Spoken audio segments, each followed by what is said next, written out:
दक्ष police news, पहिले खाकी मग बाकी।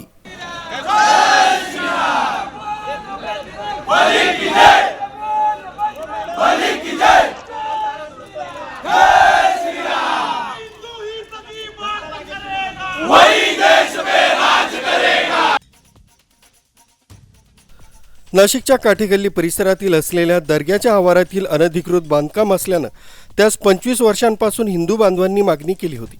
या ठिकाणी अतिक्रमण काढण्यात यावं असा हिंदू बांधवांनी मोर्चाचा इशारा देताच मनपा प्रशासनासह पोलीस बंदोबस्तात हे अनधिकृत अतिक्रमण काढण्यात आलं। प्रसंगी या ठिकाणी जमावबंदी लागू करण्यात आली। प्रकाश दुर्वे, दक्ष पोलीस न्यूज, नाशिक।